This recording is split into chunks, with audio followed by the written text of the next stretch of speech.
بسم اللہ الرحمن الرحیم الحمدللہ رب العالمین والصلاة والسلام علی اشرف الانبیاء وسید المرسلین اما بعد رب اشرح لی صدری ویسر لی امری واحلل عقدۃ من لسانی یفقہوا قولی ربنا زدنا علما اللہم فقہنا فی الدین۔ اردو ترجمہ اور مختصر تفسیر کا جو ہمارا درس ہے اس میں سورۃ النساء کی آیت نمبر 109 سے 113 آج ہم انشاءاللہ اس کا ترجمہ اور مختصر تفسیر آپ کے سامنے رکھیں گے۔ اور آج کے ہمارے اس درس میں جو درس کے اندر موضوعات رہنے والے ہیں ان میں سے سب سے پہلے موضوع میں اللہ رب العزت نے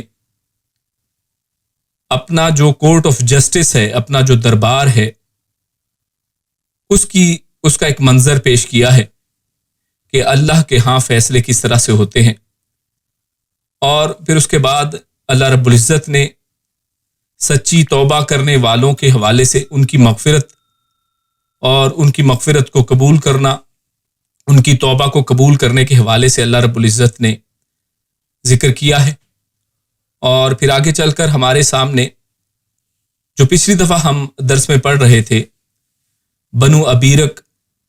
کے بیٹوں کا جو ایک یہودی کے اوپر اور بنو ظفر کے لوگوں کا ایک یہودی کے اوپر الزام لگانے کے حوالے سے بات تھی، اسی کے پس منظر میں اللہ رب العزت نے جو تہمت لگانا ہے، کسی بے قصور کے اوپر جو الزام لگایا جانا ہے، اس کا جرم بیان کیا ہے۔ اور پھر آگے چل کر اللہ رب العزت اگلی آیت میں نبی اکرم صلی اللہ علیہ وسلم کو اللہ رب العزت نے جو ان بنو ابیرک جو ہیں اور اسی طرح بنو ظفر وغیرہ کے جو ایک سازش اور ایک جھوٹ جو تھا، اس کا پردہ اللہ رب العزت نے کس طرح سے فاش کیا تھا، اللہ رب العزت نے اس کی نسبت اپنے فضل کی طرف اور اپنی رحمت کی طرف کی ہے کہ یہ اللہ ہی کا فضل ہے، یہ کسی کی کرامت اور کسی کا یہ اپنا کوئی عمل نہیں ہے، بلکہ سب کچھ اللہ رب العزت کا فضل ہے کہ اللہ رب العزت نے اس معاملے میں سے کس طرح سے نکالا ہے۔ اور آج کے اس قرآن کریم کے درس کے بعد ہمارا جو دوسرا سیشن ہے وہ آسان لسان القرآن کا سیشن، اس کے اندر آج ہم انشاءاللہ پیچیدہ مرکب اضافی اس کے متعلق انشاءاللہ سیکھیں گے، کیونکہ مرکب اضافی ہمارا درس پچھلی دفعہ سے چل رہا ہے اور کچھ دہرائی کا درمیان میں ہم نے کچھ دروس دیے، اور اب آگے مرکب اضافی کو لے کر آگے چلیں گے اور اس کے اندر ایک دو درس ہمارے اور ہوں گے۔ تو آج کے درس میں ہم پیچیدہ مرکب اضافی کو سیکھیں گے۔ تو تفسیر کے درس کو آغاز کرتے ہیں پہلے موضوع سے، جس کا تعلق دربار الہیہ سے ہے۔ اللہ رب العزت ارشاد فرماتے ہیں، اعوذ باللہ من الشیطان الرجیم، ہا انتم ہؤلاء جادلتم عنہم فی الحیاۃ الدنیا فمن یجادل اللہ عنہم یوم القیامۃ ام من یکون علیہم وکیلا۔ تو یہ ایک مختصر سی آیت آپ کے سامنے تلاوت کی گئی۔ اللہ رب العزت ارشاد فرماتے ہیں، ہا انتم، ہا جو شروع میں ہے یہ ہاں کے معنی میں ہم اس کو لیتے ہیں، اور انتم یہ آپ سب جانتے ہیں اس کا معنی ہے تم سب لوگ، یہ جمع کا صیغہ ہے، تم سب یعنی ہاں تم سب۔ ہؤلاء اور ہؤلاء یہ لفظ جو ہے، جو اشارات ہیں عربی زبان کے اندر، یہ قریب کا اشارہ جو ہے ہاذا اور ہاذہ مذکر مؤنث کا اشارہ، ان کی جمع جب ہم لیتے ہیں تو جمع کا اشارہ ہؤلاء ہے، ہاذا ہاذانی ہؤلاء، ہاذہ ہاتانی ہؤلاء۔ تو جو لوگ گرامر جانتے ہیں، اور ہماری گرامر کی کلاس میں بھی ہم نے اس چیز کی وضاحت کی تھی، تو یہ ہاذا اور ہاذہ یعنی یہ جس کو ہم کہتے ہیں قریب کا جو اشارہ ہے اس کی جمع ہے، ہؤلاء یعنی یہ سب لوگ، یعنی ہاں تم ہی وہ سب لوگ ہو۔ اور بعض اوقات عربک زبان میں یہ اور وہ کو آپس میں ایک دوسرے کے ساتھ الٹ پلٹ دیا جاتا ہے معنوں کو اس جملے کے مناسبت سے، تو اسی وجہ سے ہؤلاء کا یہاں پر ترجمہ وہی لوگ کیا گیا ہے، یعنی ہاں تم اصل میں وہی لوگ ہو جادلتم، اور یہ جادل جو ہے یہ اردو زبان میں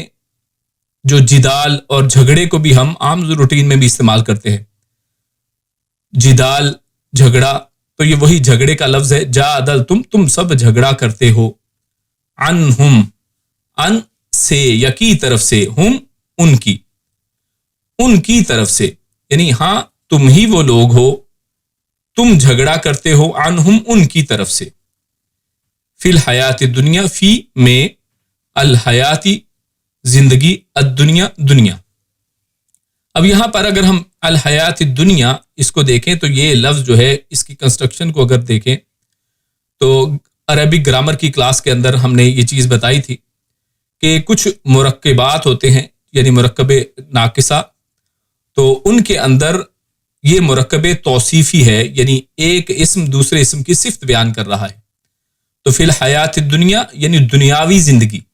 اب اس کا ترجمہ دنیا کی زندگی نہیں کریں گے، دنیا کی زندگی یہ اصل میں مرکب اضافی ہے۔ آج بھی ہم انشاءاللہ اپنی عربی گرامر کی کلاس میں اس کو دیکھیں گے۔ پچھلی دفعہ ہم نے مرکب اضافی کے اندر یہ چیز وضاحت کی تھی کہ اضافت کیا ہوتی ہے، ایک اسم کی دوسرے اسم کی طرف نسبت۔ اگر یعنی کہا جائے دنیا کی زندگی، تو زندگی کی نسبت دنیا کی طرف کی جا رہی ہے، اور لیکن یہاں پر الحیات دنیا یہ دونوں معرفہ ہیں اور دونوں کے اندر ایک دوسرے کی مطابقت پائی جاتی ہے، دونوں الف لام کے ساتھ ہیں، اور اس کی ان چیزوں کی پہچان سے ہم نے اس کو دیکھا کہ یہ اصل میں مرکب توصیفی ہے، الحیات الدنیا یعنی دنیا کی دنیاوی زندگی، یعنی زندگی کی وہ قسم، زندگی کی وہ صفت جو دنیا کی ہے۔ تو اللہ رب العزت فرماتے ہیں ہاں تم ہی وہ لوگ ہو کہ تم جھگڑا کرتے ہو ان کی طرف سے، اور کن کی طرف سے یہاں پر ذکر کیا جا رہا ہے، تو اس کا تعلق وہ پچھلی آیات ہی سے ہے کہ اصل میں بنو ابیرک کے جو بیٹے بشیر، بشر اور مبشر، یہ تین جو بیٹے تھے، ان لوگوں نے ایک چوری کی، اور چوری کر کے اپنا چوری کا جو سامان ہے اس کو چھپانے کے لیے انہوں نے ایک یہودی کے گھر میں پھینک دیا۔ تو اب بنو ظفر کے لوگ جو ہیں ان لوگوں نے اپنے لوگوں کو بچانے کے لیے اپنے لوگوں کو تو پاکیزہ ظاہر کیا کہ یہ تو بڑے نیک لوگ ہیں، اور یہودی کے اوپر اصل میں الزام لگا دیا۔ تو اصل میں یہ جو بنو ظفر تھا، کیونکہ اپنے لوگوں کو بچانے کے لیے اللہ کے نبی صلی اللہ علیہ وسلم کے ساتھ جھگڑ رہا تھا،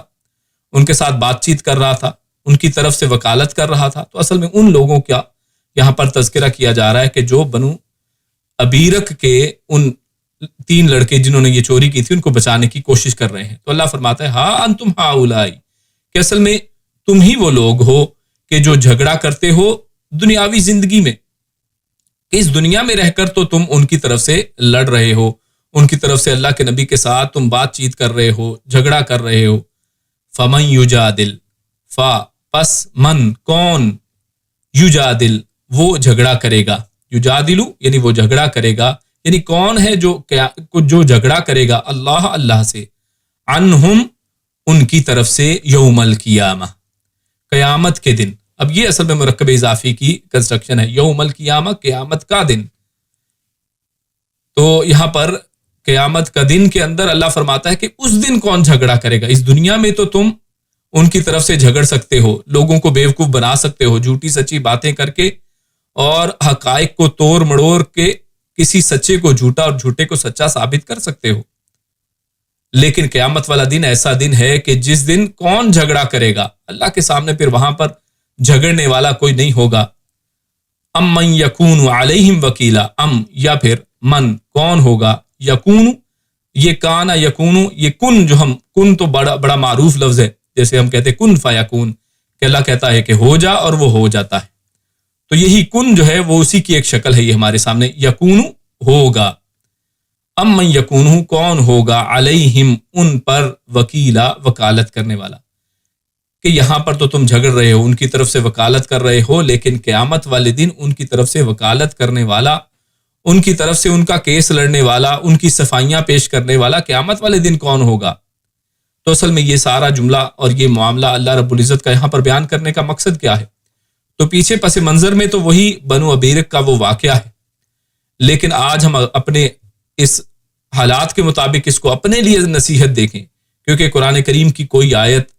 یہ صرف کوئی پرانے قصے نہیں ہیں، قصے کہانیاں نہیں ہیں، بلکہ ہمارے لیے اس کے اندر نصیحت ہے۔ تو اس میں نصیحت یہ ہے کہ جب بھی انسان کے سامنے کوئی واقعہ، کوئی معاملہ آئے تو انسان کو چاہیے کہ وہ حق کا ساتھ دے۔ ایسا نہیں ہے کہ یہ میری اولاد ہے، یہ میرے رشتہ دار ہیں، یہ میرے خاندان والے ہیں،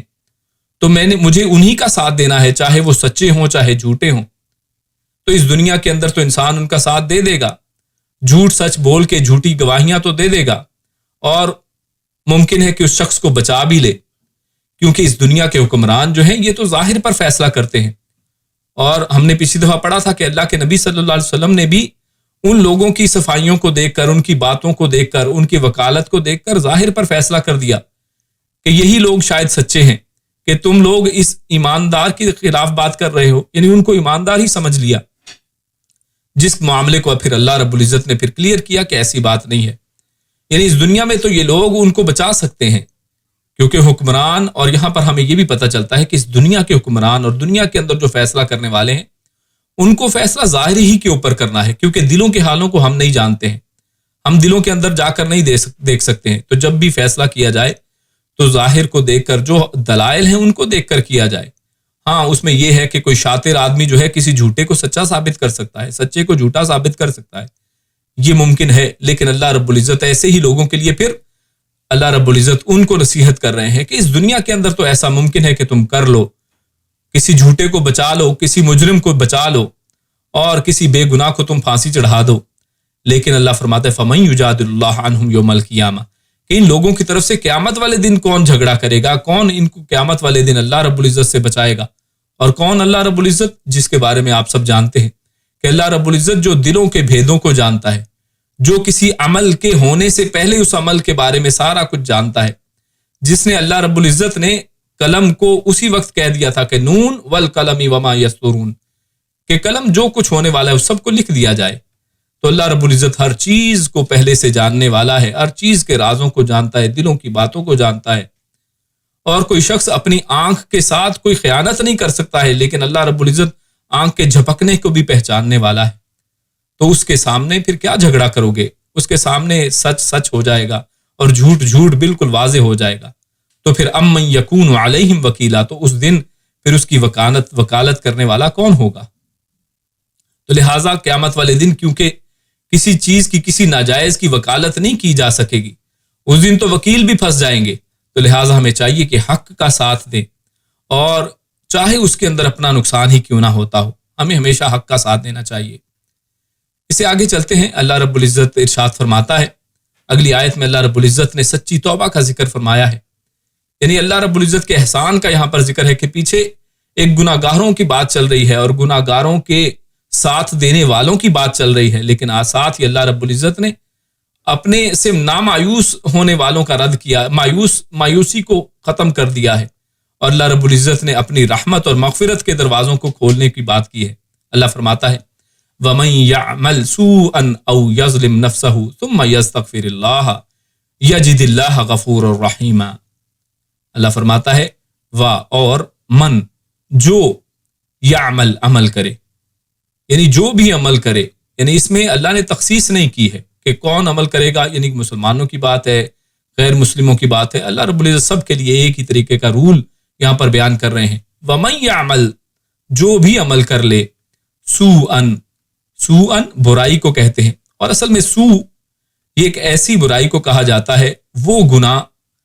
جس سے انسان اپنے علاوہ دوسروں کو بھی نقصان پہنچاتا ہے، یعنی یہ برائی عام برائی سے تھوڑی بڑھ کر ہوتی ہے، کہ اس سے ایک تو یہ کہ انسان اپنا تو برا کرتا ہی ہے، کہ انسان نے گناہ کا کام کیا تو قیامت والے دن اس کو بھگتنا تو پڑے گا، لیکن اس کے ساتھ ساتھ یہ برائی جو ہے یہ لوگوں کے لیے بھی نقصان کا باعث بنتی ہے، لوگوں کا بھی اس میں نقصان ہوتا ہے،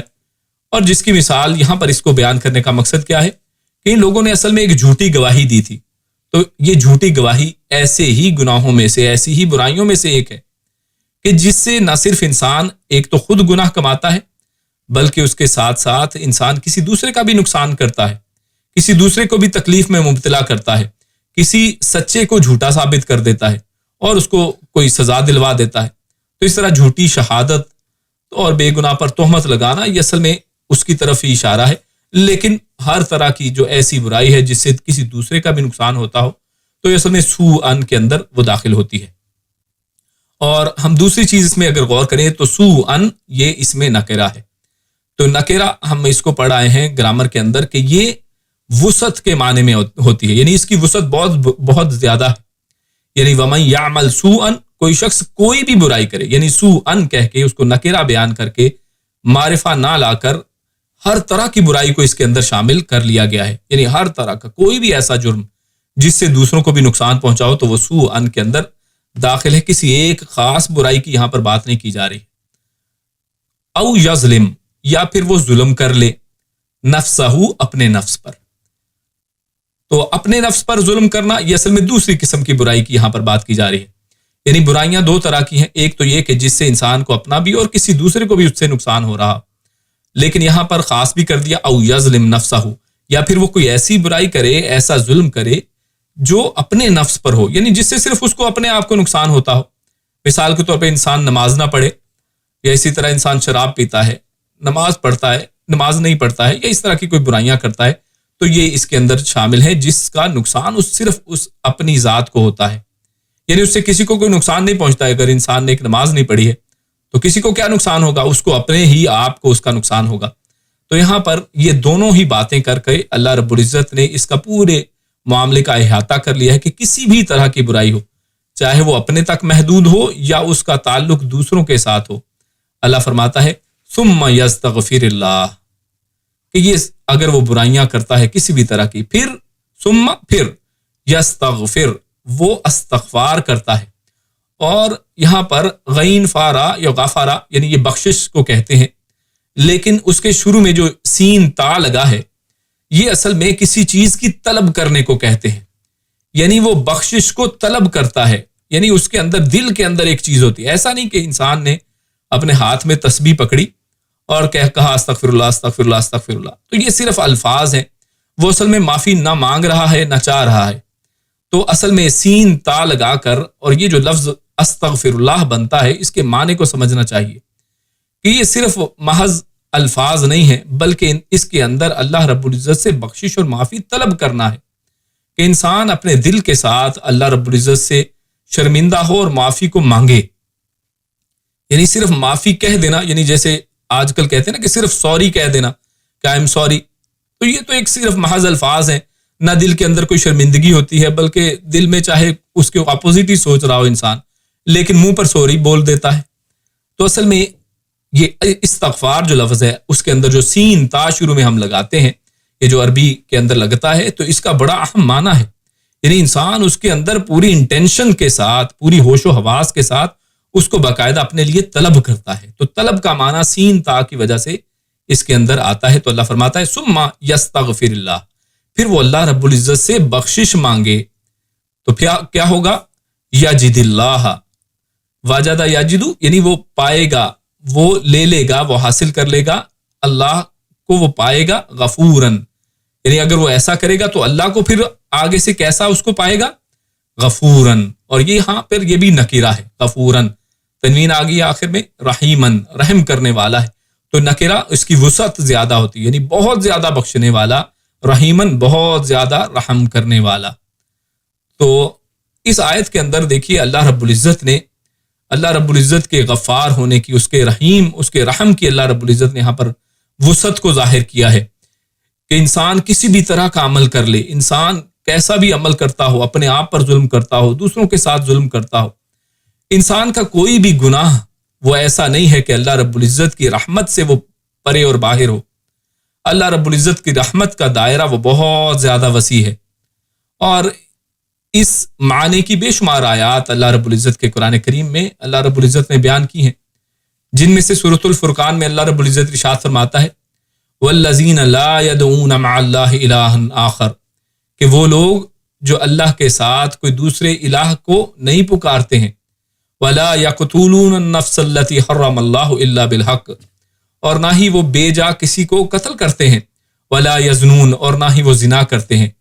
ومن یفعل ذلک یلقى اثاما، لیکن اگر کوئی یہ سارے کام کر لے تو اس نے بہت بڑا اصل میں گناہ کمایا ہے. یضاعف، یعنی اس کو بہت زیادہ اس کے اوپر ایک جرم اس نے کیا ہے، یضاعف له العذاب، تو اس کے لیے کیا کیا جائے گا؟ بڑھایا جائے گا، دگنا کر دیا جائے گا اس کے لیے عذاب یوم القیامت ویخلد فیہ مہانا، کہ اس کے اندر قیامت والے دن بہت زیادہ عذاب اس کو دیا جائے گا، اس کو بڑھا دیا جائے گا، ڈبل کر دیا جائے گا، اور وہ ہمیشہ رہے گا رسوائی کے ساتھ اس کے اندر۔ اللہ، لیکن اتنے سب ہونے کے باوجود غور کیجیے، اوپر جو گناہ اللہ نے گنوائے ہیں ان میں اللہ رب العزت کے ساتھ شرک کرنے کو بھی کہا ہے۔ سب سے پہلے لا یدعون مع اللہ الہا آخر ومن یفعل ذلک، یعنی جو ایسا کرے کہ اللہ کے ساتھ کسی غیر کو بھی پکارتا ہو، یعنی شرک بھی کرتا ہو، اس نے کوئی قتل بھی کیا ہو، اس نے زنا کیا ہو۔ اور آپ کے سامنے وہ بڑی معروف جو ہے حدیث آپ سب کے سامنے ہے کہ جس میں ایک 99 آدمیوں کا قاتل ہے، اور وہ اس 100 کو بھی پورا کر لیتا ہے، 100 لوگوں کو وہ قتل کر چکا ہے، اور وہ ابھی اس کو امید ہے، وہ لوگوں کے پاس جاتا ہے کہ کیا میری استغفار، میری توبہ قبول ہو سکتی ہے؟ اور جب ایک اہل علم اس کو اس کی توبہ کے بارے میں بتاتا ہے کہ یقیناً اللہ رب العزت معاف کرنے والے ہیں، تو وہ اللہ رب العزت سے توبہ کرتا ہے۔ یعنی ایک قتل کرنے والا 100 لوگوں کا قاتل بھی جو ہے اس کی بھی توبہ قبول کی جا سکتی ہے۔ تو اللہ نے یہاں پر یہ دیکھیے اتنے بڑے گناہ گنوا کر پھر فرمایا الا من تاب، مگر وہ توبہ کرے۔ اور توبہ کا مطلب کیا ہوتا ہے؟ توبہ اصل میں کہتے ہیں، یعنی اس کو ہم اپنے آسان الفاظ میں اگر سمجھیں تو یو ٹرن لینا ہے، یعنی بالکل پلٹ جانا۔ انسان مثال کے طور پہ مشرق کی طرف جا رہا ہے، اور مشرق کا راستہ مثال کے طور پہ گناہوں کا راستہ، ایک کسی غلط اور برائی کا راستہ ہے۔ انسان برائی کی طرف منہ کر کے اس کی طرف چلا جا رہا ہے، دوڑ رہا ہے، اور انسان وہیں سے یو ٹرن لے لے اور بالکل اب برائی کو پشت ہے، اور وہ یو ٹرن لیتا ہے اور نیکی اور بھلائی کی طرف رخ کر لیتا ہے، یعنی بالکل برائی کو چھوڑ کر اب نیکی کی طرف اپنا رجوع کر لیتا ہے، تو یہ کہلاتا ہے توبہ، یعنی پلٹ جانا۔ صرف منہ سے توبہ کرنا یا توبہ استغفار کے الفاظ کہنا نہیں ہے، بلکہ وہ اپنے عمل کے ساتھ الٹ کر دکھا دے کہ میں بالکل اب پہلی چیزوں سے بیزار ہوں اور میرا ان سے کوئی تعلق نہیں ہے۔ تو یہ اصل میں توبہ۔ اللہ فرماتا ہے الا من تاب، یعنی اللہ رب العزت بڑا دگنا عذاب بھی دینے والے ہیں، اور ہمیشہ قیامت والے دن وہ عذاب میں رہنے بھی والا ہے، سوائے اس کے کہ جو توبہ کرے، وآمن، اور وہ ایمان لائے۔ صرف توبہ کافی نہیں ہے، اس کے بعد وہ اپنے ایمان کو مکمل کرے، وعمل عملا صالحا، اور صرف ایمان بھی کافی نہیں ہے، جیسا کہ آج بہت سے لوگوں نے سمجھ لیا ہے کہ ہم ایمان لے آئے ہیں، ہم مسلمان ہیں، ہمارے نام کے ساتھ عبداللہ، عبید اللہ، محمد لگا ہوا ہے اور ہم لوگ مسلمان ہیں، تو اتنا ہی کافی ہے۔ ایسی بات نہیں ہے۔ ایمان لانا، اس کی تکمیل کرنا، اس کے تمام جو ارکان ایمان کو پورا کرنا، ان کو سمجھنا، علم رکھنا اس کے بارے میں، اور نہ صرف اس کے اوپر بلکہ عمل بھی کر کے دکھانا، عمل کے ساتھ اپنے ایمان کو ثابت کر کے دکھانا، وآمن وعمل عملا صالحا، اور وہ نیک عمل بھی کرے، فَأُولَئِكَ يُبَدِّلُ اللَّهُ سَيِّئَاتِهِمْ حَسَنَاتٍ۔ تو دیکھیے صرف اللہ رب العزت نے اتنی بڑی بات یہاں پر کہہ دی ہے کہ اتنے بڑے گناہ گار جو اللہ کے ساتھ شرک کرتے ہیں، قتل کرتے ہیں، زنا کرتے ہیں، اگر ایسے لوگ جو صرف جہنمی ٹھہرنے ہی والے تھے لیکن وہ توبہ کر لیتے ہیں، ایمان لے کر آتے ہیں، عمل صالح کرتے ہیں، تو اللہ کہتا ہے تو یہی وہ لوگ ہیں کہ اللہ رب العزت بدل دیتا ہے ان کے گناہوں کو حسنات، نیکیوں کے ساتھ۔ ان کے گناہ جو ہیں، یعنی ایک طرف گناہوں کے پہاڑ لگے ہوئے، ان سب پہاڑوں کو نیکیوں کے اندر بدل دیا جائے، تو کتنی بڑی بات ہے۔ اللہ رب العزت کی رحمت سے، اس کی مغفرت سے مایوس نہیں ہونا چاہیے۔ یہ بہت بڑی اللہ رب العزت نے اپنے یہاں پر صفات، 2 صفات جو ذکر کی ہیں کہ یجد اللہ غفور الرحیم، اور اس سورۃ الفرقان کی آیت میں اللہ فرمایا وکان اللہ غفور الرحیم، کہ اللہ رب العزت تو ہے ہی غفور الرحیم، یعنی یہاں پر وکان اللہ کہہ کے اللہ نے فرمایا کہ اللہ تو ہے ہی غفور الرحیم۔ ومن تاب، اور جس نے توبہ کی، وعمل صالحا، اور عمل صالح کیا، فإنہ یتوب الی اللہ متابا، تو اصل میں یہی وہ شخص ہے جس نے اصل میں سچی توبہ کی ہے، جو اصل میں جو حقیقی اصل میں توبہ کرنے والا ہے۔ یعنی حقیقی توبہ کو بھی اللہ نے واضح کر دیا ہے کہ حقیقی توبہ کیا ہے، کہ انسان اصل میں اپنے عمل کو درست کر لے۔ ایسا نہیں ہے کہ انسان نے کوئی غلط کام کیا اور پھر کہا کہ اچھا میں نے توبہ کی، یعنی زبان سے صرف سوری کہنے والی یہ اصل میں بات ہے، اور عمل پھر وہی کا وہی ہے، وہ پھر اسی کے اوپر ہی قائم ہے، صرف منہ سے صرف بول رہا ہے، دل کے اندر ابھی بھی ارادہ ہے کہ اچھا گھنٹے کے بعد دوبارہ یہی غلط کام دوبارہ میں کروں گا، اور اس غلط کام کو چھوڑتا نہیں ہے، تو اصل میں یہ توبہ حقیقی توبہ نہیں ہے۔ اور اللہ رب العزت نے توبہ مانگنے والے، طلب کرنے والے، اس کے اندر پھر پلٹ جانے والے، ان کی بات یہاں پر کی ہے جو واقعی یقیناً اللہ سے بخشش مانگنے والے۔ اس حوالے سے رسول اللہ صلی اللہ علیہ وسلم نے ارشاد فرمایا کہ کوئی آدمی جب کوئی گناہ کرے پھر اٹھ کر اچھی طرح وضو کرے، پھر اللہ سے معافی مانگے تو اللہ تعالیٰ اسے معاف کر دیتا ہے۔ یعنی دیکھیے اللہ رب العزت نے کتنے چھوٹے چھوٹے اعمال، یعنی عمل صالح اس کے اندر کتنی یعنی جو لازمی ہمیں شرط اس کے اندر نظر آتی ہے کہ انسان ایک چھوٹا سا بھی نیک عمل کر دیتا ہے اور اپنی برائی کو چھوڑ دیتا ہے۔ تو ایسا نہیں جیسا آج ہمارے معاشرے کے اندر ایک رویہ اور معاملہ کیا ہو گیا ہے کہ انسان ایک برائی کر لیتا ہے تو پھر کہتا ہے کہ اچھا اب تو میں برائی کر چکا ہوں تو اب چلو 5-7 اور برائیاں کر لیتا ہوں، یعنی اب ایک لیبل لگ گیا ہے تو اب وہ واپس آتا ہی نہیں ہے۔ وہ سمجھتا ہے کہ میں ایک ایسے راستے پہ نکل چکا ہوں جس سے کوئی واپسی نہیں ہے۔ نہیں میرے بھائی، لا تقنطوا من رحمت اللہ، اللہ کی رحمت سے نا امید نہیں ہونا ہے۔ اس دین کے اندر کوئی راستہ ایسا نہیں ہے کہ جس سے لوٹا نہ جا سکتا ہو، یعنی کوئی برا راستہ ایسا نہیں ہے، بلکہ دین اسلام تو کہتے ہیں کہ کچھ بھی ہو، آخری جو لمحہ ہے، یعنی انسان جب تک زندگی کے اندر ہے، زندہ رہتے ہوئے موت سے پہلے پہلے انسان توبہ کر لے، اللہ اس کی توبہ کو قبول کرنے والا ہے۔ اور اللہ کے نبی نے کیا فرمایا، کتنی چھوٹی سی بات، آسان سی بات کہی کہ اگر کوئی بندہ کوئی گناہ کرتا ہے تو کیا کرے، یعنی جیسے کہ قرآن کریم کی آیات میں بھی آتا ہے کہ ادفع باللتی ہی احسن، کہ انسان اگر کوئی برائی کر لیتا ہے تو اس کو کس طرح سے دفع کرے، کوئی نیکی کر کے۔ یعنی آپ سے کوئی گناہ ہو گیا ہے، کوئی 2-4 ریال 5 ریال کچھ پیسے چیریٹی کر دی، کوئی نیکی کر دی، کسی کی مدد کر دی، ہمسائے کے ساتھ کوئی اچھا کام کر دیا، کسی دوست کے ساتھ نیکی کر دی، کسی صفائی والے کے ساتھ کوئی نیکی کر دی، یعنی کسی طرح کی چھوٹی موٹی انسان نیکی کر لیتا ہے تو اس کا انسان کو فائدہ ملتا ہے۔ تو اللہ کے نبی فرماتے ہیں کہ کوئی آدمی جب کوئی گناہ کرے پھر اٹھ کر اچھی طرح وضو کرے، تو دیکھیے وضو بھی ایک نیکی ہے، وضو بھی ایک عبادت ہے، تو وہ ایک عبادت کا کام کرتا ہے، ایک وضو کرتا ہے۔ اور وضو کے حوالے سے حدیث میں آتا ہے کہ انسان جب وضو کرتا ہے تو وضو کے پانی کے ساتھ اس کے گناہ بھی دھلتے چلے جاتے ہیں۔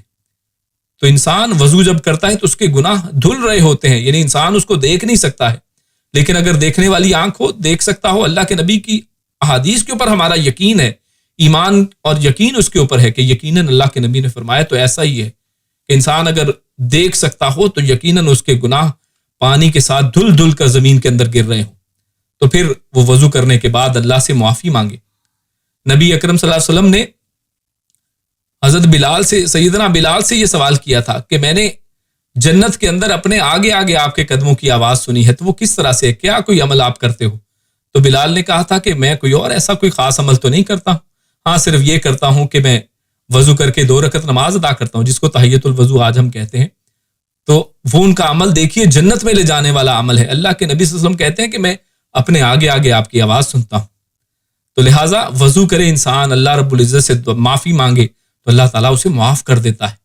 اور اسی طرح بے شمار اور چیزیں ہیں کہ ایک نماز اور دوسری نماز جب انسان پڑھتا ہے تو درمیان کے سارے گناہ معاف کر دیے جاتے ہیں۔ انسان ایک عمرہ کرتا ہے اور دوسرا عمرہ کرتا ہے، درمیان کے سارے گناہ اللہ رب العزت معاف کر دیتے ہیں۔ تو اللہ رب العزت تو بڑے معاف کرنے والے ہیں۔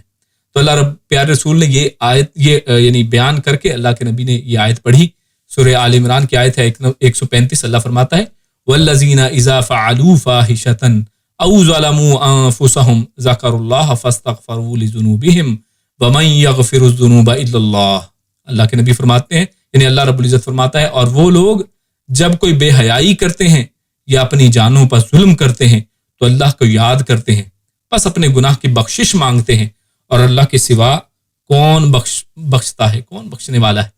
یعنی انسان کوئی بھی بے حیائی کا کام کر لے، اپنی جان پر کسی قسم کا بھی ظلم کر لے، کوئی برائی کر لے، تو انسان کوئی بھی جب برائی کرتا ہے تو اپنے اوپر اصل میں ظلم کر رہا ہوتا ہے، جیسا کہ اس آیت میں بھی اللہ رب العزت نے یہی بتایا۔ اللہ فرماتا ہے وَمَن يَعْمَلْ سُوءًا أَوْ يَظْلِمْ نَفْسَهُ، انسان جب کوئی گناہ کا کام کرتا ہے تو کسی کا کیا بگاڑتا ہے، وہ اپنا ہی کچھ نہ کچھ بگاڑ رہا ہوتا ہے، وہ اپنے لیے ہی ایک بوجھ تیار کر رہا ہے۔ تو اس کے بعد اگر وہ اللہ کو یاد کرتا ہے تو پس اپنے گناہ کی بخشش مانگتا ہے، اور اللہ کے سوا کون بخشتا ہے، یقیناً اللہ رب العزت بخشنے والے۔ تو اس آیت میں اللہ رب العزت نے ہر قسم کے گناہ کے نتائج بد سے محفوظ رہنے کا ایک یعنی مجرب طریقہ بتا دیا ہے، اور وہ یہ ہے کہ اللہ تعالیٰ سے توبہ اور استغفار کی جائے۔ اللہ رب العزت ہم سب کے گناہوں کو بھی معاف فرمائے، اور اللہ رب العزت ہمیں سچی توبہ نصیب فرمائے۔ اس کے بعد آگے چلتے ہیں۔ اللہ رب العزت نے آگے تہمت کا جو جرم ہے اس کو بیان کیا ہے اگلی آیت کے اندر۔ اللہ فرماتا ہے وَمَن يَكْسِبْ إِثْمًا فَإِنَّمَا يَكْسِبُهُ عَلَى نَفْسِهِ وَكَانَ اللَّهُ عَلِيمًا حَكِيمًا وَمَن يَكْسِبْ خَطِيئَةً أَوْ إِثْمًا ثُمَّ يَرْمِ بِهِ بَرِيئًا فَقَدِ احْتَمَلَ بُهْتَانًا وَإِثْمًا مُبِينًا۔ اللہ فرماتا ہے ومن، اور جو یکسب کماتا ہے. یہ جو کسب ہے یہ کیا چیز ہے؟ تو کسب کا لفظ جو ہے نا یہ کسی قسم کی بھی کمائی کو کہا جاتا ہے، لیکن یہ ایسی یعنی ایسا عمل، یہ ایسی کمائی ہے، ایسے عمل کے اوپر یہ لفظ بولا جاتا ہے کہ جس سے اسے کوئی نفع یا نقصان حاصل ہوتا ہو. یعنی انسان نے کوئی کسب کیا، کوئی کام کیا، تو آپ دیکھتے ہیں کہ اس کو یا تو اس کا کوئی فائدہ دیا جاتا ہے. مثال کے طور پہ ایک انسان کوئی کام کرتا ہے، کسی کا بوجھ اٹھا کے کسی دوسری جگہ رکھتا ہے، تو کیا ہوگا؟ اس کو اس کی کوئی سیلری مل جائے گی، اس کو کوئی اس کے اوپر پے کر دیا جائے گا. یا اسی طرح ایک انسان کوئی غلط کام کر دیتا ہے، مثال کے طور پہ کوئی ریڈ سگنل ہے، اس کے اوپر گاڑی کو بھگا دیتا ہے، تو اس کو اس کا جرمانہ بھگتنا پڑے گا. یعنی انسان کوئی بھی جب کسب کرتا ہے، کوئی عمل کرتا ہے، تو کسب اس عمل کو کہتے ہیں کہ جس کے بدلے میں یا تو کوئی اس کو نفع حاصل ہو جائے یا پھر کوئی نقصان ہو جائے. تو یہاں پر عقیدے کی اصل میں بات وہ سمجھ لیں، وہ یہ جیسے امام قرطبی نے فرمایا ہے کہ عقیدے کا اس میں ایک سمجھنے کی بات یہ ہے کہ یہ کسب کا لفظ صرف یعنی ہمارے لیے بولا جاتا ہے، یعنی کیونکہ اس کے اندر نفع اور نقصان دونوں ہیں. اللہ رب العزت کے لیے یہ لفظ بولا نہیں جا سکتا ہے. یہ کسب کا لفظ ہم کبھی بھی اللہ کے لیے نہیں بولتے ہیں. کیوں؟ کیونکہ اللہ رب العزت کو اس کی حاجت نہیں ہے. اللہ رب العزت غنی ہے اس کے اوپر کہ وہ کسی طرح کا کسب کرے، کیونکہ کسب اس کے اندر نفع بھی ہو سکتا ہے، نقصان بھی ہو سکتا ہے. تو کسب کے لفظ کی نسبت ہم اللہ کی طرف نہیں کرتے ہیں. تو یہاں پر کسب کا لفظ آیا ہے ومن یکسب، یعنی جو کوئی بھی وہ ایسا عمل کرتا ہے جس پر کچھ کماتا ہے، وہ برا بھی ہو سکتا ہے، اچھا بھی ہو سکتا ہے. تو یہاں پر کیسے عمل کی بات کی جا رہی ہے؟ اسمن، گناہ کے عمل کی بات کی جا رہی ہے. یعنی جو بھی شخص کوئی کمائی کرتا ہے، کوئی عمل کرتا ہے، اسمن گناہ والا. اور یہاں پر بھی اسمن نکیرہ ہے، اس لیے کوئی کا لفظ ساتھ ایڈ کر دیا گیا ہے، ورنہ اسمن کا مطلب گناہ، لیکن کوئی گناہ یعنی وسعت اس کی بڑھا دی، یعنی کسی بھی طرح کا کوئی گناہ. فَإِنَّمَا تو انما بے شک، یا اس کے سوا نہیں، اس کا اصل ترجمہ ہے یعنی بے شک اس کے سوا نہیں. اور اس کو ایک ہی لفظ میں اگر بند کیا جائے تو در حقیقت یا یقیناً کا لفظ بھی اس کے ترجمے میں کر دیا جاتا ہے. تو اللہ فرماتا ہے فَإِنَّمَا، تو در حقیقت یکسبہ، تو وہ کسب کرتا ہے اس کا، یعنی وہ کماتا ہے اس کو، یا وہ کماتا ہے اس گناہ کے وبال کو. تو اس کا معنی یعنی یہاں پر اس آیت کے حوالے سے ہم کریں گے کہ وہ اس گناہ کا جو ایک وبال یا اس کی جو سزا ہے اس کو کماتا ہے. علی نفسہ، علی اوپر، نفسی ہی، یا نفس کو کہتے ہیں ہی اس کی، یعنی وہ اپنے ہی نفس کے لیے اس کو کماتا ہے. یعنی اس کا گناہ کا نقصان اس کو اپنے ہی کو آپ کو ہوتا ہے، یعنی اس کا بدلہ اس کو خود ہی ملے گا. وکان اللہ، اور ہے اللہ، علیمن، یہ پھر نکر آ گیا، یعنی بہت زیادہ علم والا،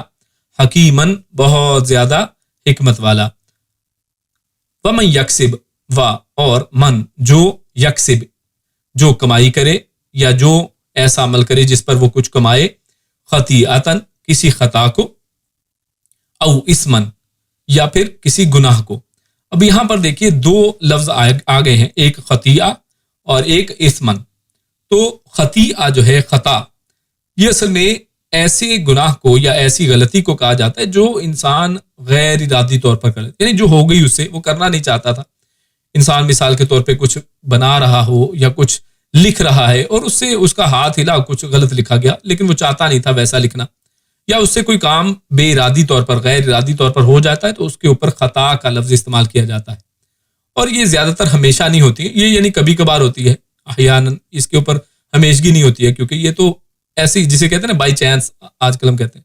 تو یہ اس طرح سے ہے کہ یہ انسان سے ہو گیا بس. لیکن اسمن جو ہے وہ گناہ ہے جو ارادے سے انسان کرتا ہے. تو ارادے کے ساتھ جب انسان کرے کہ اچھا میں اس فلاں شخص کے ساتھ اب یہ کروں گا، 2 نمبر طریقہ،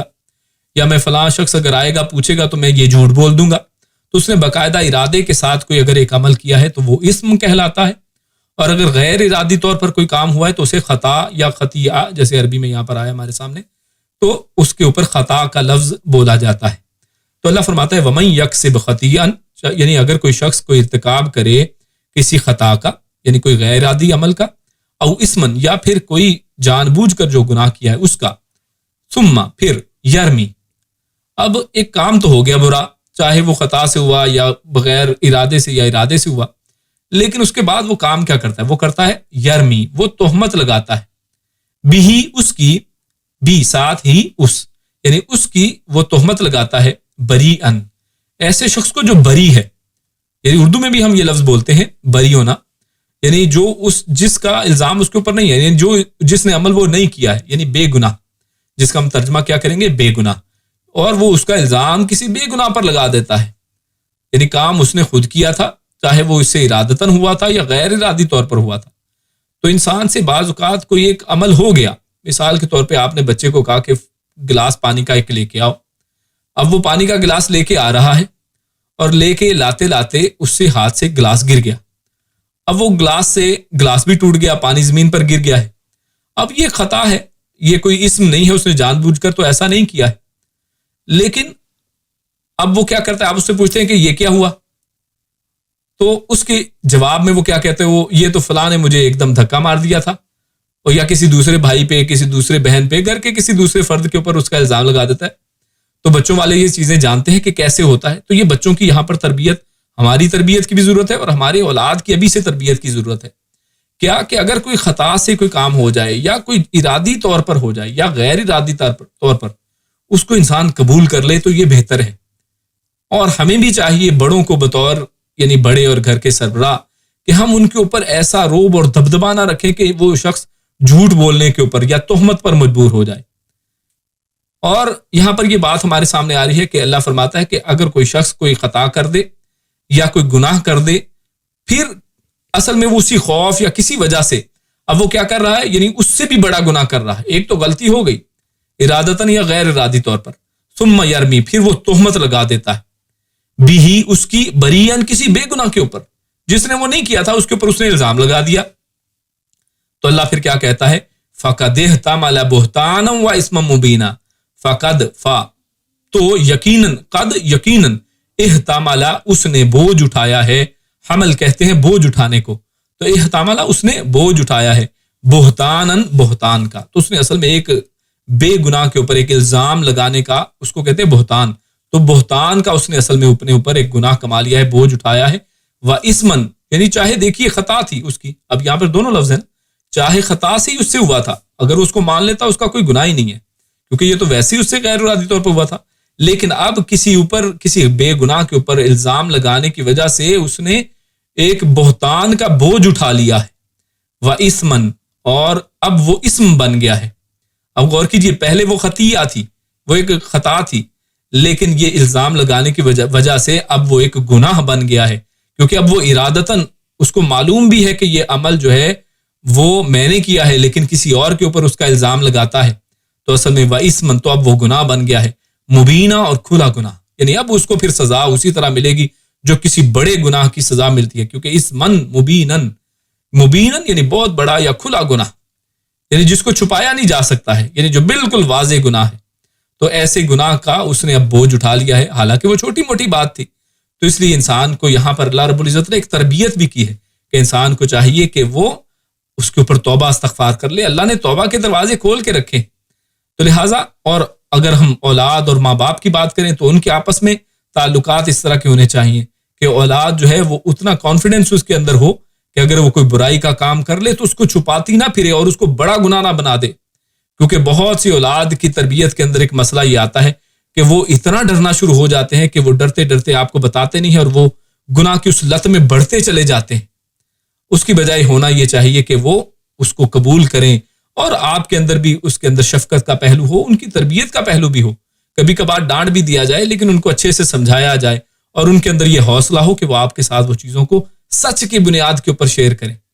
اور ان کو پتا ہو کہ اگر وہ کسی اور کے اوپر تہمت لگا دیں گے تو یہ بہت بڑے گناہ والی بات ہے۔ تو یہاں پر اللہ رب العزت نے پہلی آیت کے اندر کیا ارشاد فرمایا کہ جو کوئی شخص کوئی بھی برائی کرتا ہے، کچھ بھی برا کچھ کماتا ہے تو وہ اصل میں اپنے ہی لیے کرتا ہے۔ تو اس سے ہمیں یہ پتہ چلتا ہے، جیسے دوسری اور بھی آیات سے ہمارے سامنے یہ چیز واضح ہوتی ہے کہ اللہ رب العزت قرآن میں فرماتا ہے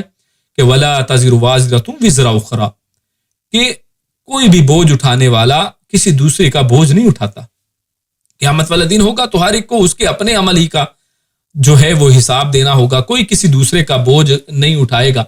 اور ہر ایک کو قیامت والے دن جو اس نے کیا ہے اسی کا حساب دینا ہوگا، کسی اور کا حساب نہیں ہے۔ ہاں، اس کے اندر آپ ایک ایکسیپشن اس کے اندر وہ رکھ لیجئے، ایکسیپشن نہیں، اس کو ایک دوسرے انداز میں دیکھیے کہ جیسے انسان کوئی نیکی کرتا ہے تو وہ کسی دوسرے کو نیکی کی تربیت اور نیکی کی طرف اگر راغب کرتا ہے تو انسان کے لیے وہ صدقہ جاریہ بن جاتا ہے کہ اس کے عمل میں سے بھی اس کو نیکی ملتی ہے. تو اسی طرح بوجھ جو ہے وہ بھی بعض اوقات اس طرح سے دوسروں کا بوجھ بھی انسان اٹھائیں گے، جیسا کہ اللہ رب العزت نے سورۃ النحل کی آیت نمبر 24 اور 25 میں اللہ ارشاد فرماتا ہے، اللہ فرماتا ہے وَإِذَا قِيلَ لَهُم مَّاذَا أَنزَلَ رَبُّكُمْ قَالُوا أَسَاطِيرُ الْأَوَّلِينَ، کہ جو لوگ ہیں یعنی جو لوگ جن کے بارے میں اللہ رب العزت کی قرآن کی آیتیں ان کو بتائی جائیں تو وہ کہتے ہیں کہ یہ تو پہلوں کے قصے ہیں.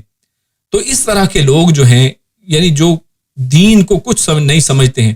تو ان کے بارے میں اللہ اگلی آیت میں کیا فرماتا ہے لِيَحْمِلُوا أَوْزَارَهُمْ كَامِلَةً، کہ یہ لوگ اپنا بھی بوجھ اٹھائیں گے پورے کا پورا، جو یعنی انہوں نے غلط کام یہ کیا ہے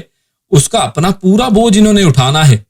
یوم القیامت، قیامت کے دن، وَمِنْ أَوْزَارِ الَّذِينَ يُضِلُّونَهُمْ بِغَيْرِ علم،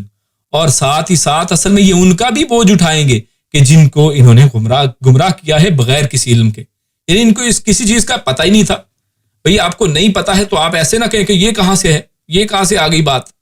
آپ اس کے اندر تحقیق کریں، دیکھیں قرآن کریم کیا کہتا ہے، لیکن اس کو صرف پرانوں کے قصے کہانیاں کہہ دینا. اور آج کے ہم اگر الہادی اور بالکل لبرل قسم کے لوگوں کو دیکھیں تو وہ اسی طرح کے ہیں کہ وہ دین کی باتوں کا اس طرح سے مذاق اڑاتے ہیں جس کے بارے میں ان کو علم ہی نہیں ہے، لیکن وہ اس طرح کی باتیں کر جاتے ہیں اور بے شمار لوگوں کو، اوروں کو بھی گمراہ کر دیتے ہیں. تو ایسے لوگوں کے بارے میں اللہ رب العزت نے سورۃ النحل کی ان آیات میں کیا فرمایا ہے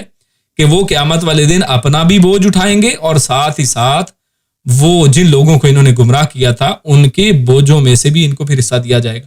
یعنی جن لوگوں نے ان کے پیچھے چل کے برائی کی ہے ان کو تو گناہ اس کا ہوگا ہی، لیکن یہ لوگ یہ بھی حصے دار اس کے گناہ کے بنیں گے. تو یہ ایک بات اس کے اندر یقیناً ہے، لیکن اصل یہی ہے کہ اصل میں انہوں نے بھی کیونکہ ایک برا کام کیا تھا تو اپنا ہی اصل میں بوجھ اٹھا رہے ہیں. تو یہ جو آیت کے اندر مطلب ہے وَلَا تَزِرُ وَازِرَةٌ وِزْرَ أُخْرَىٰ، کہ ہر انسان نے قیامت والے دن اپنا ہی جو کمائی ہے، اپنا ہی جو کیا تھا، کیے دھرے کا ہی اصل میں حساب دینا ہے، جس کے بارے میں اللہ نے فرمایا مَن یکسب اثما، کوئی شخص کوئی اگر گناہ کرتا ہے، کوئی گناہ کیا، فإنما یکسبہ علی نفسہ، تو اصل میں وہ اپنے ہی لیے اس کو کماتا ہے، اس کا وبال، اس کا گناہ، اس کا جو سزا ہے اسی کو ملنے والی ہے. وکان اللہ علیما حکیما، اور ایسا نہیں ہے کہ اللہ رب العزت کوئی خطا، کوئی غلطی کر سکتا ہے، نہیں، اللہ رب العزت کو یقیناً علم ہے کہ اس نے کیا کیا ہے، اس نے کوئی گناہ کس طریقے سے کیا. اللہ رب العزت چھوٹے سے چھوٹے گناہ کو بھی، چھوٹے سے چھوٹی نیکی کو بھی اللہ رب العزت جانتا ہے، اور اللہ رب العزت حکمت والا ہے، اور اس تمام اپنی علم اور حکمت کے ساتھ قیامت والے دن وہ انشاءاللہ فیصلہ کرنے والا ہے. تو اپنے آخری موضوع کی طرف بڑھتے ہیں. اللہ رب العزت فرماتا ہے کہ جس کے اندر اللہ رب العزت نے اپنے فضل کی بات کی ہے، اور ہر چیز جو بھی ہو رہی ہے اس کے اندر اپنے فضل کو اللہ رب العزت نے اپنا فضل قرار دیا ہے. اللہ فرماتا ہے وَلَوْلَا فَضْلُ اللَّهِ عَلَيْكَ، اور لو اگر، لا نہ، فضل اللہ اللہ کا فضل، یہ مرکب اضافی ہے، یعنی اللہ کا فضل، فضل کی نسبت اللہ کی طرف یہاں پر کر دی گئی ہے. یعنی فضل جو ہے وہ کسی اور کی طرف سے نہیں ہے،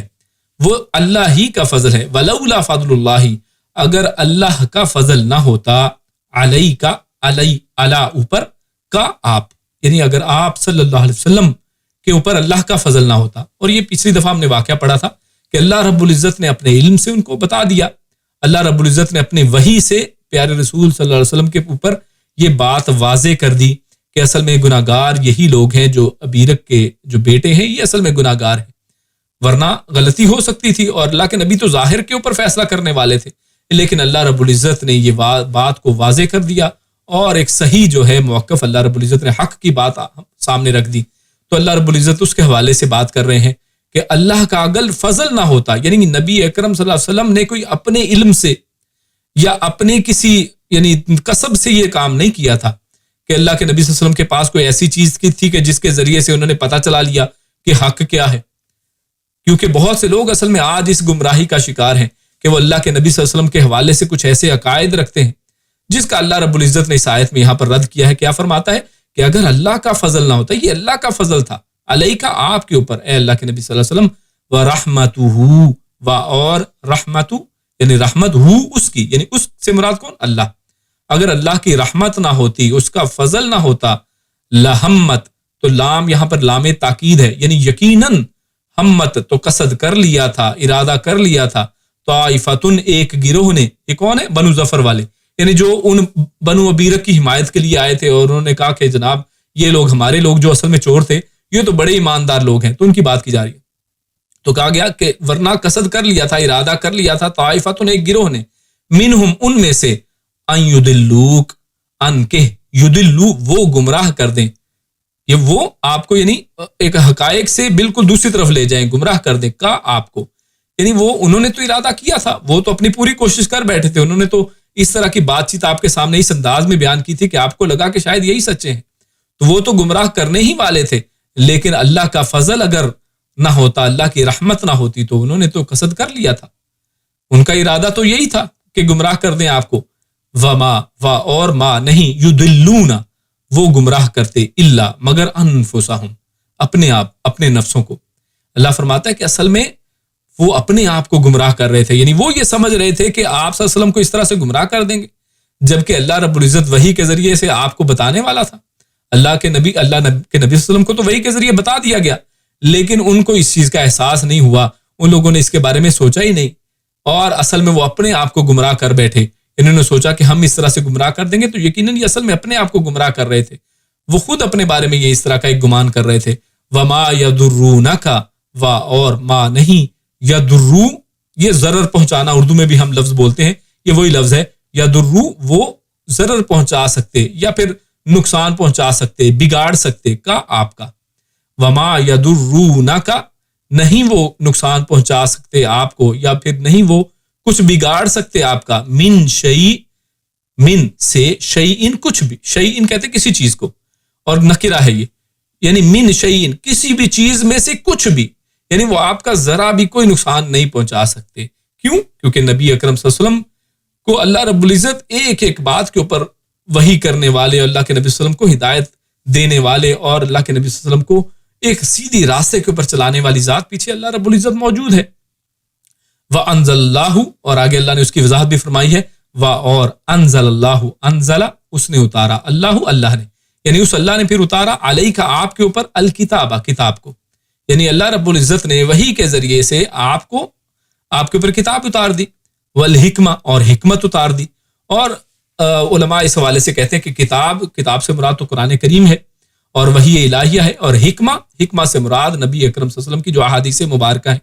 اللہ کے نبی صلی اللہ علیہ وسلم کے جو فیصلے ہیں، اللہ کے نبی جو حکمت، تو اس سے مراد اصل میں احادیث مبارکہ، سنت مبارکہ ہے. تو اللہ رب العزت نے دونوں کو ہی کو اتارا ہے. یہ غور کیجیے، یہاں پر انزلہ کا لفظ جو ہے وہ علیک الکتاب والحکمہ، اللہ رب العزت نے کتاب اور حکمت دونوں کے لیے انزلہ کا لفظ استعمال کیا ہے، یعنی دونوں ہی اتارے گئے ہیں. اور اس حوالے سے اسی لیے آپ نے سنا ہوگا یہ لفظ بولا جاتا ہے کہ ایک وحی متلو ہے، یعنی ایک وہ وحی ہے جس کی تلاوت کی جاتی ہے، یعنی قرآن کریم، اور دوسری یعنی احادیث مبارکہ وحی غیر مطلوب، یعنی ایسی وحی جس کی تلاوت نہیں کی جاتی ہے، قرآن کی طرح اس کو ہم تلاوت نہیں کرتے ہیں لیکن وہ بھی وحی ہے. تو یہ دونوں ہی وحی ہیں. اور اسی طرح اللہ کے نبی صلی اللہ علیہ وسلم کی احادیث سے بھی یہ بات پتہ چلتی ہے ہمیں کہ اللہ کے نبی نے فرمایا کہ مجھ پر قرآن اور اسی کی جیسی ایک اور چیز کو اتارا گیا ہے، یعنی دونوں ہی چیزیں منظم من اللہ ہیں، دونوں اللہ کی طرف سے منزل من اللہ ہیں، اللہ کی طرف سے نازل کی گئی ہیں. وعلمک اور علمک اس نے سکھایا آپ کو، علم دیا آپ کو، ما جو لم نہیں تکن آپ تھے، تعلم علم رکھتے، یعنی اللہ نے وہ بھی آپ کو سکھا دیا جس کا آپ کو علم نہیں تھا. تو اس آیت سے ہمیں یہ ایک اور چیز یہ پتہ چلی کہ بعض چیزوں کا علم اللہ کے نبی کو علم نہیں تھا، اللہ کے نبی کو وہی علم تھا جو وحی کے ذریعے ان کو بتایا جاتا تھا. وَكَانَ اور کانا ہے فضل اللہ اللہ کا فضل علیک آپ کے اوپر، عظیمہ بہت بڑا، یعنی آپ کے اوپر اللہ کا بہت بڑا فضل ہے. اور یہ فضل کی چیزوں کے بارے میں جو اللہ نے اوپر کیا بتایا، وہ کیا کیا چیزیں ہیں کہ اللہ رب العزت نے آپ کے اوپر کتاب نازل کی ہے، آپ کے اوپر حکمت نازل کی ہے، اور آپ کو وہ چیز سکھائی ہے جس کا آپ کو علم نہیں تھا. اللہ رب العزت ہر موقع پر آپ کی رہنمائی جو کرتا ہے، یہ بہت بڑا اللہ کا فضل ہے. تو اس آیت کے حوالے سے مختصراً اس کی تفسیر دیکھ لیتے ہیں. وَلَوْلَا فَضْلُ اللَّهِ تو شروع کے اندر اللہ نے جو فرمایا، تو آپ کو وحی کے ذریعے سے اصل واقعے کی حقیقت سے اللہ نے آگاہ کیا. تو اس وحی کے ذریعے سے جو حقیقت سے آگاہ کیا جانا ہے، یہ اصل میں اللہ کا فضل اور اس کی رحمت ہے. اور اگر ایسا نہ ہوا ہوتا تو بنو بیرک کے جو لوگ تھے، جو ان کی حمایت کرنے والے لوگ تھے، جو ان کی طرف سے جدال کر رہے تھے، بنو ظفر والے، وہ آپ کو قائل کر کے انہیں بری کرانے ہی والے تھے، یعنی انہوں نے تو قائل آپ کو کر دیا تھا. اور آپ نے دیکھا تھا حدیث کے اندر، پچھلی دفعہ ہم نے پڑھا تھا کہ قتادہ قتادہ رضی اللہ تعالیٰ عنہ نے جب اللہ کے نبی سے یہ بات چیت کی تو اللہ کے نبی نے کہا کہ آپ ان کے اوپر الزام لگا رہے ہیں کہ جو اصل میں بڑے نیک لوگ ہیں. یعنی اللہ کے نبی قائل ہو چکے تھے ان کے ظاہری جو دلائل سے. اللہ کے نبی ان کو نیک کہہ رہے تھے ان کو، کیونکہ اللہ کے نبی صلی اللہ علیہ وسلم کو ابھی وحی کے ذریعے اللہ رب العزت نے آگاہ نہیں کیا تھا، تو وہ بری کرانے ہی والے تھے. تو اصل میں اس طرح کی بات چیت سے نتیجہ کیا نکلتا ہے کہ مجرم جو ہے وہ بچ جاتا ہے. یعنی اگر اللہ کا فضل نہ ہوتا اور اس طرح سے وہ تہمت جس طرح سے انہوں نے لگائی تھی اور اللہ رب العزت یہ چیزیں واضح نہ کرتا تو مجرم کیا ہوتا؟ مجرم بچ جاتا. اور دوسرے سے نمبر پہ ایک اور نقصان کیا ہوتا؟ ایک بے گناہ جو ہے وہ مجرم بن جاتا. یعنی وہ اس یہودی کے اوپر جس پہ الزام لگایا جا رہا ہے وہ مجرم بن رہا تھا، اور بلکہ اس سے مسلمانوں کی ساکھ اور کردار مجروح ہو جاتا. یعنی یہودی اس چیز کو مشہور کر دیتے کہ دیکھیے جناب ایک بے گناہ کو مسلمانوں نے اور مسلمانوں کے نبی نے دیکھیے ایک مجرم بنا دیا ہے، تو مسلمانوں کی ساکھ کو بھی نقصان پہنچنا تھا. تو اللہ رب العزت کا یہ بہت بڑا فضل اور اس کی رحمت تھی کہ اللہ رب العزت نے اس معاملے کو واضح کر کے اس تمام طرح کے نقصانات سے اللہ رب العزت نے بچا لیا. تو یہ یقیناً اللہ رب العزت ہی کا فضل ہے اور یہ اللہ کے علاوہ کوئی اور نہیں کر سکتا ہے. وما یضلون الا انفسهم، اللہ فرمایا کہ ایسے لوگ در حقیقت اپنی عاقبت برباد کر رہے ہیں. یعنی یہ گمراہی اصل میں کسی اور کو گمراہ نہیں کر رہے ہوتے ایسے لوگ، بلکہ اپنا انجام خراب کر رہے ہیں، اپنا ہی نقصان کر رہے ہوتے ہیں. اور اللہ رب العزت آپ کی حفاظت کرنے والا ہے. آپ کا محافظ خود اللہ تعالیٰ تھا. آپ کو وہ نہ دھوکہ دے سکتے تھے نہ آپ کا وہ کچھ نقصان کر سکتے تھے، جیسا کہ اللہ رب العزت یہاں پر بیان کیا ہے. اور بارہا مواقع کے اوپر ہمارے سامنے یہ چیز واضح ہوئی ہے کہ اللہ رب العزت نے نبی اکرم صلی اللہ علیہ وسلم کو عین موقع کے اوپر اس طرح سے بچا لیا ہے. وَعَلَّمَكَ مَا لَمْ تَكُنْ تَعْلَمْ. اور اللہ رب العزت نے یہاں پر جو بات کی ہے کہ اللہ رب العزت نے آپ کو وہ چیز سکھائی جس کا آپ کو علم نہیں تھا. تو یہاں پر آپ کو وحی کے ذریعے سے وہ کچھ سکھایا جو آپ جانتے نہیں تھے، کیونکہ پیچھے بات کی وَأَنزَلَ اللَّهُ عَلَيْكَ الْكِتَابَ وَالْحِكْمَةَ کہ اللہ نے نازل کی آپ کے اوپر کتاب اور حکمت، اور اس کے ذریعے سے اصل میں سکھایا ہے، کیونکہ اسی پس منظر سے یہ بات چل رہی ہے. بلکہ جس کی آپ امید بھی نہیں رکھتے تھے وہ بھی اللہ نے سکھایا. تو یہ امید نہیں رکھتے، یہ الفاظ اللہ نے خود سورہ قصص آیت نمبر 86 کے اندر اللہ فرماتا ہے وَمَا كُنْتَ تَرْجُو أَن يُلْقَى إِلَيْكَ الْكِتَابَ کہ اے نبی صلی اللہ علیہ وسلم آپ کو تو یہ امید ہی نہیں تھی کہ آپ کے پاس آپ کی طرف یہ کتاب اتاری جائے گی. یعنی نبی اکرم صلی اللہ علیہ وسلم کو تو پہلے کوئی گمان نہیں تھا. اللہ کے نبی تو غار حرا میں جا کر بیٹھا کرتے تھے. اللہ کے نبی صلی اللہ علیہ وسلم کو تو علم نہیں تھا کہ میری طرف قرآن کریم کی وحی کی جائے گی. تو اللہ اسی کا بتا رہے ہیں. اللہ فرماتا ہے کہ آپ کو تو کوئی امید نہیں تھی کہ آپ کی طرف کتاب اتاری جائے گی الا رحمتا من ربک، سوائے یہ کہ یہ تو اللہ کی طرف سے ایک رحمت ہے. فلا تکونن ظہیرا للکافرین، تو لہٰذا آپ کافروں کی مددگار نہ بنے. اور اسی طرح اللہ سورہ ہود میں فرماتا ہے آیت نمبر 49 میں اللہ فرماتا ہے تلک من انباء الغیب، یہ غیب کی خبروں میں سے ہے. تلک من انباء الغیب یعنی یہ پورے کا پورا غیب نہیں ہے، بلکہ اللہ رب العزت کا جو علم غیب ہے اس میں سے کچھ خبریں ہیں. انباء یہ کچھ خبریں ہیں غیب میں سے، نوحیہا جس کو ہم وحی کے ذریعے آپ کی طرف نوحیہا الیک ہم آپ کی طرف وحی کے ذریعے آپ کو بتاتے ہیں. یعنی نبی اکرم صلی اللہ علیہ وسلم کو غیب کا علم اصل میں نہیں ہے، بلکہ وحی کے ذریعے اللہ اس غیب میں سے اپنے علم کے اندر سے کچھ نہ کچھ جہاں پر جس کی ضرورت ہوتی ہے اللہ رب العزت اپنے فضل اور رحمت سے بتا دیا کرتے ہیں. ما کنت تعلمها انت، آپ تو یقیناً اس کو بالکل جانتے ہی نہیں تھے. ولا قومک، اور نہ ہی آپ کی قوم اس کے بارے میں خبر کوئی رکھتی تھی. من قبل ھذا، اس سے پہلے، یعنی جب تک قرآن نازل نہیں ہوا تھا تو اللہ کے نبی کو کیا معلوم تھا، آپ کی قوم کو کیا معلوم تھا کہ اللہ رب العزت نے قرآن کریم کے اندر جو بے شمار ایسی باتیں بتائی ہیں جس میں ماضی کی باتیں اور موجودگی کی اور قیامت تک کے آنے والی جو بعد کی باتیں ہیں سب کو اللہ نے احاطہ کر لیا ہے. فاصبر، تو اللہ فرماتا ہے فاصبر لہٰذا آپ صبر کیجئے، ان العاقبۃ للمتقین کہ جو انجام ہے وہ متقین کا ہی ہے. یعنی اصل میں تو کامیاب یقیناً وہی ہونے والے ہیں. تو یہ ہے اللہ کا آپ صلی اللہ علیہ وسلم پر فضل عظیم. لیکن اس طرح کی آیت اور اس آیت سے بعض لوگ رسول اللہ صلی اللہ علیہ وسلم کے عالم الغیب ہونے کی دلیل بھی پکڑتے ہیں. وہ کہتے ہیں دیکھیے جی اللہ نے یہاں پر فرمایا وَعَلَّمَكَ مَا لَمْ تَكُنْ تَعْلَمْ کہ اللہ رب العزت نے آپ کو وہ سکھایا جو آپ کو پتہ ہی نہیں تھا. تو اللہ رب العزت نے آپ سب کو علم غیب عطا فرمایا ہے، تو وہ عالم الغیب ہونے کی دلیل پکڑتے ہیں. تو یہ اصل میں بات درست نہیں ہے. حالانکہ یہی الفاظ، یہ بڑی اہم بات ہے، یہ غور کیجئے کہ اللہ رب العزت نے ایسے ہی الفاظ ہر انسان کے متعلق اللہ رب العزت نے ارشاد فرمائے ہیں۔ اللہ فرماتا ہے علم الانسان ما لم یعلم، سورۃ العلق آپ نے پڑھ رکھی ہے، آیت نمبر 5 میں اللہ فرماتا ہے کہ اللہ نے انسان کو